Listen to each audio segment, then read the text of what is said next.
Danger might be closer than you think. Before we begin, like this video, comment where and what time you're watching from, and subscribe for more chilling stories. Now turn off the lights, get comfortable, and let's dive into the unknown. Okay guys, this is the first time I'm sharing something like this on a forum, but I need to get it off my chest. My name is Hannah, I'm 22 now, and back then I had just moved to this new city to start college. It was September 2022, that time of year when the mornings are a bit chilly but perfect for running. Since I didn't have a car yet, and my apartment was near a park by the riverbank, I started waking up early and going for a run before class. I loved that place. The slightly damp smell of the grass mixed with the sound of the flowing water always calmed me down and helped me face the rest of the day. For the first 2 weeks, everything seemed normal. I'd greet a few retired guys walking their dogs, sometimes pass by some cyclists, just regular people. But one day, at the beginning of the 3rd week, I noticed something a little odd. In a secluded corner of the trail, right where the path made a sharp turn and entered a more wooded and empty area, there was always a white van parked there. I know, a van parked in a park doesn't sound that creepy, but the weird thing was that I passed that spot at exactly the same time every day, around 6:30 a.m., and it was always there. There was never anyone inside, and I just assumed it was some kind of park maintenance or something. But as the days went by, I started feeling like something was off. The van looked too clean, too new. There was never any dirt on it or tools lying around, you know? It was just a plain white van, spotlessly clean, always parked in the exact same spot. After 3 or 4 days, I started trying to sneak a better look when I passed by, but the windows were so dark I couldn't see a thing inside. Another weird detail was the license plate. It was always covered with a piece of black cloth.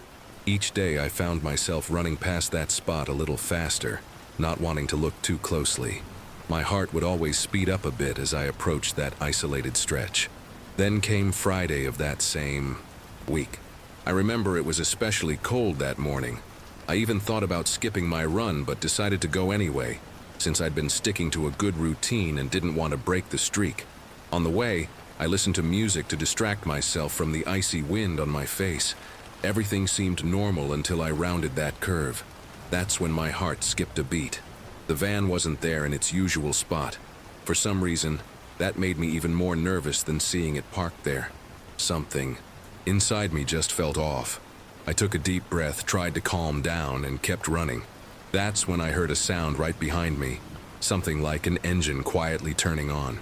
When I quickly turned around, I froze from head to toe. It was the white van, slowly driving about 15 meters behind me, matching the exact pace of my strides. I stopped running, just froze, mid-step. The van didn't stop right away. It kept rolling for maybe another second or two, then slowed to a full stop. My first instinct was to tell myself I was overreacting. Maybe it was just someone looking for parking. Maybe they weren't even following me. But that part of the trail didn't lead to any parking lots, and no one ever drove that deep into the loop. I started jogging again, a little faster this time, stealing glances over my shoulder. The van stayed put for a moment, then it crept forward again. Not fast, just steady, like it was pacing me. There's a part of the trail that dips down near the river and loses visibility from the rest of the park. It's one of my favorite spots on a normal day, where the trees make a kind of tunnel overhead. But that day, I dreaded getting to it. I didn't want to lose sight of anyone else who might be around. There were no other runners that morning, no bikers, no dog walkers. It was just me and the van. I veered off the trail toward a side path that looped closer to the park entrance. My breathing was uneven now, not from exertion but from full-blown anxiety. I wasn't sure what I was going to do, but I needed to get somewhere visible, somewhere with people. That's when I heard it, the sliding door of the van opening, not slamming, not yanked, just that smooth, deliberate metallic glide. I didn't look back. I couldn't. I sprinted. I felt like a deer bolting into traffic. I don't even remember the next minute clearly. My body just moved. I ran until I reached the parking lot near the small boat rental shack by the riverbank. A woman was unloading a kayak from her car and looked up at me, startled. I forced a laugh, said something dumb like, "Forgot my wallet," and pretended to stretch while scanning the trees. No van, no sound, just wind and the creaking of old branches above. I waited a few minutes, pretending to catch my breath. My hands were shaking. I looked down and noticed I still had my pepper spray clipped to my waistband, something I carried more out of habit than anything else. For the first time, I was actually glad it was there. I didn't want to go back the same way I came, so I walked around the outside of the park, along the main road, keeping my eyes peeled. I saw a few cars pass, nothing out of the ordinary. But then, just before reaching my apartment building, I saw the van again, parked across the street, no movement, just sitting there like it belonged. But it didn't. I knew that now. I didn't go inside right away. I stood there for a moment, pretending to check something on my phone while watching the van from the corner of my eye. I didn't want whoever was inside to know which apartment was mine. I waited until a couple walking their dog came around the corner and used them as cover, walking in step behind them until I could safely duck inside the front door of my building. Once inside, I went straight to the laundry room on the ground floor and waited. I listened, hoping I was being paranoid. 5 minutes passed, then 10. I went to the window by the stairwell and peeked out. The van was still there. That's when I decided I wasn't going to let it go. I took out my phone and called the non-emergency police line. I explained everything: the van following me, the covered plates, the way it had parked near my place. The dispatcher listened carefully, then told me an officer would swing by the area to check it out. I didn't feel any immediate relief. I watched from my window as a patrol car drove slowly past the van about 20 minutes later. The officer didn't stop, just cruised by. A few minutes later, the van pulled off and drove away. I never saw it again after that. The officer came up to my door not long after and took a statement. I remember he looked tired, like someone who's heard 100 versions of the same weird story. But he listened, nodded, and told me I did the right thing. He couldn't promise anything would come of it, especially without a visible plate, but he said they'd log the report and patrol the area more frequently in the mornings for a while. It wasn't much, but it was something. And that night, for the first time since moving to the city, I locked both deadbolts and pushed a chair under the doorknob before bed. After that morning, I stopped running in the park altogether. I switched to using the gym on campus, even though I hated running on treadmills. Something about that van, how calculated it all felt, still sticks with me. It wasn't random. Whoever was in there had been watching for a while. They knew my route, my schedule. I still think about it. Every time I lace up my shoes, every now and then I'll see a white van on the street and feel that spike of fear rise up in my chest, even if it's just a delivery driver. I wish I could say I got closure, or that it all made sense eventually, but I can't. I just know I was lucky. And now I never run alone. Story 2. I never thought I'd actually be writing something like this on the internet, but honestly, I don't know where else to go with this. My name's Mike, I'm 43, and I live just outside of Indianapolis, in one of those neighborhoods you forget exists unless you actually live there. It's quiet, nice enough, and perfect if you don't like small talk, like me. Last year was tough. My marriage ended, and work had been grinding me down. Running became my escape. I'd lace up around dusk, hit the back roads behind my house, and just try to breathe again. There's this one road in particular called Briar Creek Road. Narrow, no sidewalk, just gravel shoulders flanked by thick woods on both sides. You don't see many cars out there, especially after 7 p.m., and that's exactly why I loved it. It gave me a chance to think without distractions, to process my life 1 mile at a time. I'd gotten used to the silence, the faint rustle of the trees, and the occasional owl calling out as darkness settled in. Honestly, until that one evening, Briar Creek had always felt peaceful to me. It was a Thursday in mid-October, colder than usual, the kind of night that leaves your fingers numb and your breath fogging in front of your face. I'd just hit my 2nd mile when I saw headlights approaching slowly from behind, casting long shadows in front of me. At first, I figured someone was just being cautious because of the narrow road, but as seconds passed, I realized the car wasn't speeding up or passing by. Instead, it just stayed back there, matching my speed. That was unusual enough to make me glance over my shoulder more than once. feeling uneasy in a way I couldn't quite explain. The car was an older dark sedan, maybe a late 90s model with one headlight slightly dimmer than the other. Something oddly specific that stuck in my memory. It wasn't tailgating exactly, but it wasn't leaving me alone either. Every time I picked up the pace, the engine would hum louder, matching me stride for stride. When I slowed, hoping they'd just pass already, they slowed down too. It felt deliberate. My heart started beating faster, and not because of the run. It was that creeping anxiety you get when something just feels deeply wrong. I kept telling myself it could be nothing. Maybe they lived nearby. Maybe they were just trying to get past me safely on a narrow road at night. But there was this moment, maybe a minute or two after I noticed the car, where they suddenly disappeared. No turnoff, no driveway, just gone. I slowed to a walk, heart still pounding, scanning the tree line and the curves of the road behind me. Nothing, just dark woods and gravel, crunching under my shoes. I let out this half laugh, half sigh like, "Get a grip, man."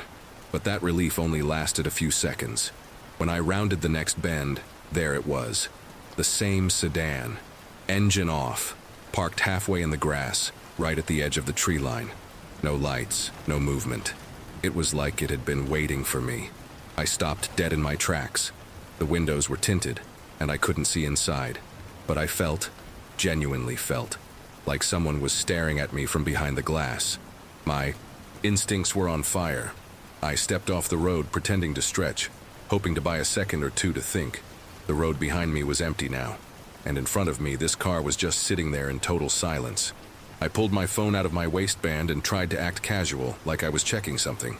But really, I was getting ready to call someone, anyone. I even opened my camera and zoomed in to get a look at the license plate, but there was duct tape over it. Not mud, not leaves. Duct. Tape. That's when my stomach dropped. That wasn't random. That wasn't innocent. That was someone trying not to be identified.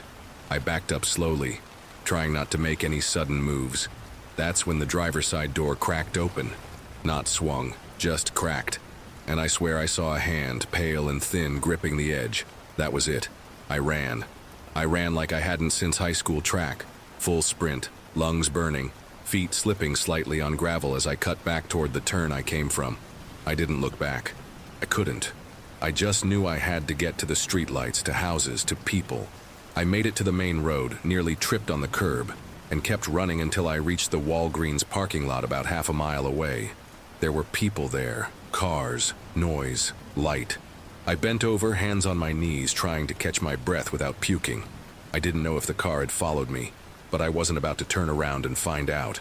I ended up calling the non-emergency police line while pacing in front of the Walgreens. I felt kind of stupid at first, trying to explain what happened without sounding like I was just paranoid or overreacting.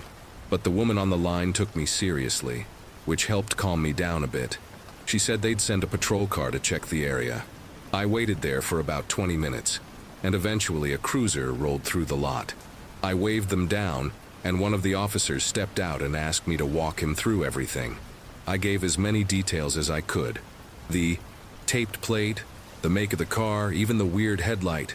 He nodded a lot, jotted things down in a little notebook, and told me, pretty bluntly, that the taped plate was a serious red flag. Said that's often used in crimes or when someone doesn't want to be identified on traffic cams.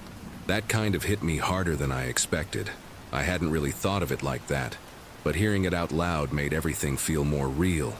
He said they'd do a sweep of the back roads and encouraged me to avoid running out there alone at night. I nodded, even though I already knew I wouldn't be going back. That night, when I got home, I sat in my driveway for a long time before going inside. I kept the porch light on, checked the locks twice, and didn't sleep much. Over the next few days, I kept an eye on the local Facebook groups and neighborhood forums, but no one mentioned anything about a car like that. No updates from the cops either.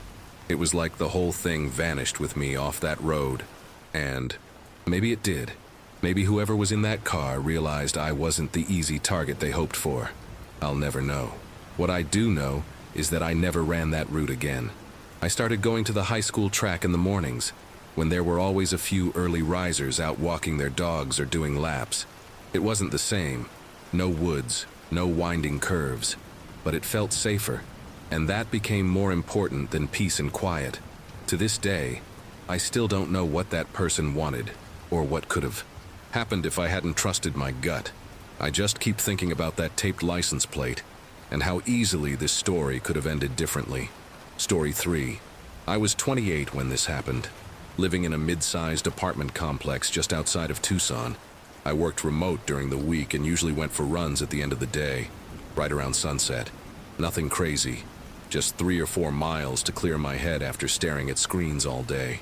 I'm not a gym person, and Arizona has these big open skies that make it feel like the whole world breathes with you when you run.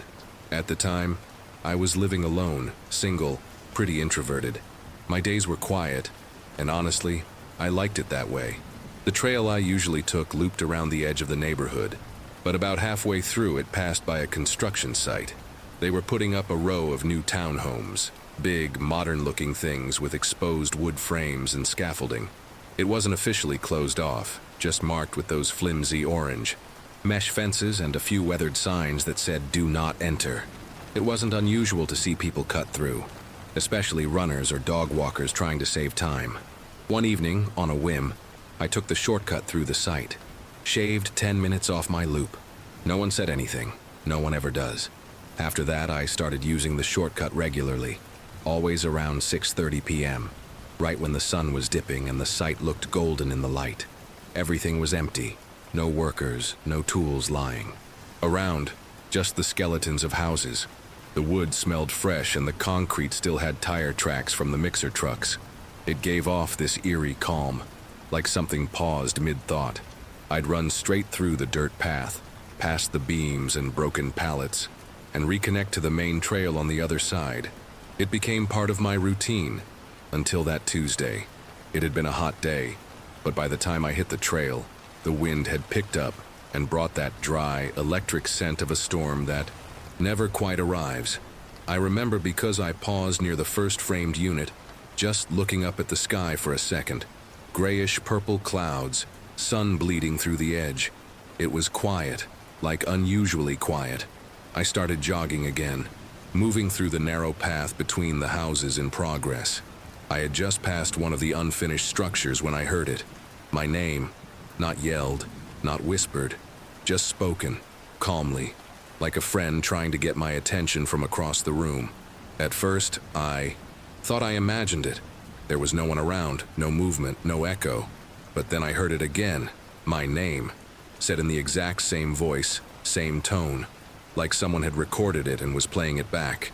I slowed down, heart suddenly thudding way harder than it should have been for how easy the run had been up to that point. I stopped and turned, scanning the frames of the unfinished houses. Nothing, just wood beams, half-installed drywall, and silence thick enough to press against your ears. But I knew what I heard. It was my name, and no one should have known it. I started walking fast, not running yet because I didn't want to spook myself into a panic. But every few steps I kept glancing sideways into the open structures. That's when I noticed something I hadn't before. One of the units had a chair inside it. Just one. A white plastic lawn chair. The kind you'd see at a tailgate or in someone's garage. It was positioned facing the window, like someone had been sitting there, watching the trail. There were no tools nearby, no signs of active construction. Just that chair and a crumpled bottle of water on the floor, unlabeled. That's when I heard my name a third time, this time from a different angle. It came from farther down, in a deeper voice, but still with that weird calmness to it, like someone calling out to you in a dream where nothing quite makes sense. I stopped in my tracks and scanned the frame of the house to my right, and I swear to God, there was someone standing inside, just barely visible through the slats of the wooden beams. They weren't moving, they weren't hiding, they were waiting. I couldn't see their face clearly, but I remember the shape of their body.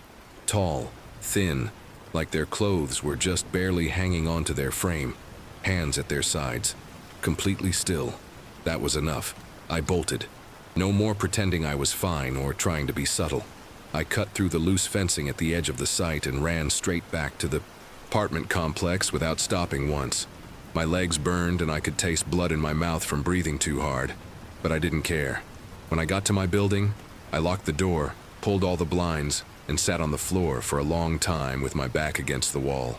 I didn't look outside. I didn't want to know if someone had followed me. I just sat there, trying to convince myself I wasn't losing my mind. That night, I barely slept. Every creak in the apartment sounded like footsteps. I kept replaying it all in my head. The voice, the chair, the person standing inside that frame like they were waiting for me. The worst part was knowing I never told anyone where I ran. Not friends, not coworkers. No social media posts, nothing. That shortcut through the construction site, it was just a little habit I picked up, which meant whoever was there, they weren't just randomly in the area. They knew.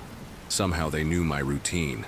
The next morning, I went down to the leasing office and asked if they had any contact with the developers or crew working the construction site. The girl at the desk pulled up a calendar and said there hadn't been active work done there in almost 2 weeks. Delays with permits or something like that. My stomach dropped. So whoever I saw, or whoever called my name, wasn't supposed to be there at all. I asked if anyone had reported trespassing, and she gave me that kind of polite smile people use when they think you're being dramatic. Not that I've heard, but you're welcome to call the non-emergency line. So I did. The cop I spoke to was professional but clearly not concerned. He said unless someone actually approached or threatened me, there wasn't much they could do. I could file a report, sure, but it probably wouldn't lead to anything. I didn't bother. I didn't want to sit in some fluorescent office trying to explain that hearing my name in an unfinished building scared me more than anything had in years. So I changed my route, stopped running in that direction, even shifted the time of day. It didn't feel like giving up, it felt like staying off someone's radar. That was 6 months ago. I still run, but only in well-lit areas, usually when there are other people around. I never cut through construction sites, and I never ever ignore that gut feeling again.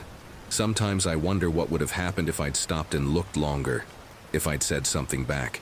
But most of the time I just try not to think about it. I don't know who was in that frame or how they knew my name, but I do know they weren't surprised to see me. And that thought alone still keeps me up some nights. Story 4. I'm posting this here because I honestly don't know how else to process it, and I just need someone else to hear me out. My name's Jake, and at the time this happened I was 17, a senior in high school and captain of our track team. Running was my life back then. I trained every weekend, usually alone because I preferred the quiet. There's a public track about 5 blocks from my house next to the community center. It's open 24/7, and at 6 a.m. on a Saturday it's always deserted. Just me, my music, and the early morning mist that hangs over the lanes. I loved those mornings, honestly. I had the place to myself, and it felt like a sanctuary. But one Saturday last fall, when the air was just starting to turn crisp, I showed up and noticed I wasn't alone. There was a guy sitting in the bleachers, hoodie pulled up, hunched over like he was either half asleep or deep in thought. I didn't pay much attention at first, just figured maybe he was waiting for someone, or killing time before heading somewhere else. People sometimes wandered by the track in the mornings, though they rarely stayed. I started warming up, doing stretches on the far end of the track, glancing occasionally toward the bleachers. The guy never moved, never looked up, just sat there, hands shoved in his pockets, shoulders slouched forward. I remember thinking it was a little strange that someone would just sit like that, completely still, at dawn on a Saturday.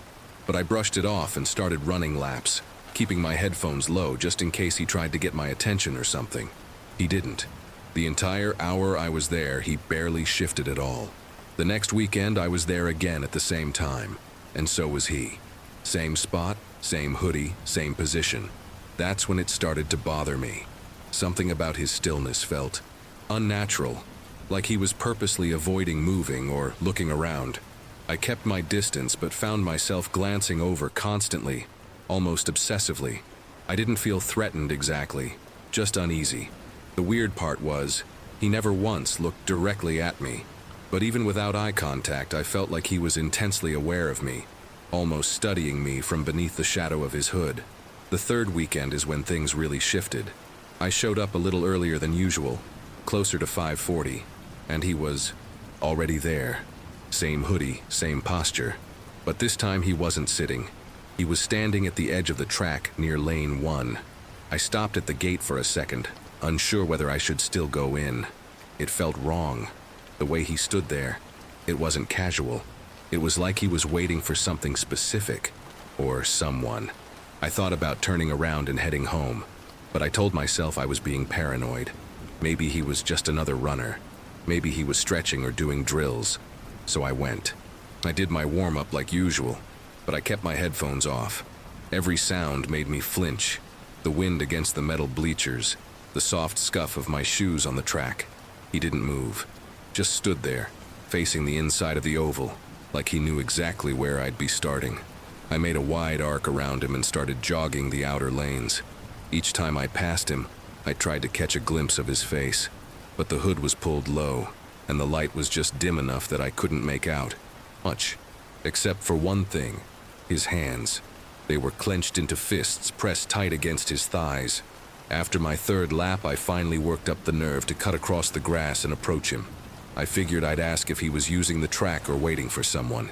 Anything to break the tension. But before I could say a word, he pulled something out of his hoodie pocket and held it up. It was a phone. My phone. Or at least that's what I thought at first. Same case. Same background photo. Me and my dog at the lake from 2 summers ago. I stopped mid-step, completely frozen. He didn't say anything, didn't look at me, just held the phone like it was proof of something I hadn't realized was being built up for weeks. I backed away, heart pounding. I checked my pocket instinctively. My real phone was there. Still locked, still mine. But he was holding an exact copy, down to the same cracked corner near the camera. I turned and walked off the track without looking back, trying not to break into a run. I didn't want to give him that. I kept expecting to hear footsteps behind me or a voice or something, but there was only silence, the kind that swallows you whole when you know something is very, very wrong. I didn't go back to the track the next day, or the one after. I told myself I was just tired, that I needed a break from training, but deep down, I knew I was avoiding him. A week went by, and I tried to push the whole thing out of my head. I never saw anything about it online. Never heard anyone else at school mention a guy at the track. So eventually, I talked myself into going back. During the day this time. Saturday afternoon, just to be safe. The place was busier than I'd ever seen it. Kids on bikes, a group doing soccer drills in the field. That helped me breathe a little. I did a few laps, constantly looking around, but nothing seemed off. Until I walked past the bleachers. There, wedged between 2 seats, was a phone. Not just a phone, that phone. Same case. Same crack. I picked it up, hands shaking, and flipped the screen on. It was dead. No passcode screen, just black. I brought it home with me, plugged it into an old charger, and waited. When it finally powered on, the lock screen lit up with my name, my real name. Not Jake, the name everyone calls me, but the full name on my student records. The one I never use online. That was enough. I told my parents everything. My dad didn't hesitate. He called the police. An officer came out and listened while I explained everything. He took the phone, made a report, and said it was probably some weird prank. But the way he avoided eye contact told me he didn't believe that either. We never heard anything back. No follow-up, no results. The phone just disappeared into some evidence locker, I guess. And that guy, I never saw him again. Not at the track, not around town, not anywhere. It was like he'd vanished the moment I stopped showing up. But I haven't run alone since. Not even in broad daylight. I switched to working out at home, and I keep my curtains shut at night just in case. I still think about that phone all the time. How someone had access to that photo, that case, that detail, and how he never said a single word to me. Just watched. I don't know what he wanted or how long he'd been watching before I even noticed. All I know is that whoever he was, he knew exactly who I was. And that's what scares me the most. Story 5. I've debated a long time about sharing this story online. Honestly, it still creeps me out even thinking about it, but here goes. I'm Jessica, I'm 32, and I live in a small town just outside of Denver. Last year, I decided to finally train for a 10K. Nothing major, just a personal goal to push myself and break up my routine. To avoid crowds, I started running early mornings. Really early, like before the sun was fully up. The quiet helped me focus, and at first, it was honestly peaceful. Just me, the sound of my shoes hitting the asphalt, and that fresh, Mountain air. My regular route took me along this bike path that cuts under an old highway overpass. It's kind of secluded. Trees lining both sides, graffiti splashed across concrete walls, and the hum of occasional cars passing overhead. On mornings when there was fog, the place felt almost cinematic, like something from a dream. It never scared me exactly, but I always found myself running just a little faster under that overpass. Something about it just felt heavy, I guess. It was a Wednesday in late September when I first noticed him. I was nearing the underpass, breath fogging slightly in front of me, when I glanced up and saw someone standing above, leaning against the railing. It wasn't unusual to see people there during the day, but at 5:45 in the morning? Never. I could see he was tall, slender, with dark clothes that blended into the early morning gloom. He wasn't moving, just watching as I approached. As I got closer, I waved awkwardly, mostly to reassure myself, but he didn't react at all. Just stood there, hands gripping the rail, head turned downward, clearly watching me pass beneath him. I shook it off, telling myself it was probably nothing, someone waiting for a ride or just passing time. But the next morning, as I rounded the bend toward the underpass, I felt my pulse quicken when I spotted him again. This time, he wasn't standing on top of the overpass. He was halfway down the slope that led to the bike path, partially hidden by trees. Same clothes, same posture, just standing there, totally motionless. The way he stood was unsettlingly stiff, like a mannequin someone had placed awkwardly on uneven ground. I forced myself not to slow down, tried not to look directly at him, and held my breath until I was completely past. That third morning is when it crossed the line from weird to terrifying. Same route, same time, same quiet emptiness. Except this time, as I passed under the overpass, I noticed something different. There was a folded piece of paper stuck into the chain link fence just before the tunnel. The wind was tugging at the corner of it, making it flap softly like a whisper. I don't know why I stopped. Something about it just felt like it was meant for me. I pulled it out. It was a torn page from a notebook, creased and slightly damp from dew. On it, in small, careful handwriting, was my name.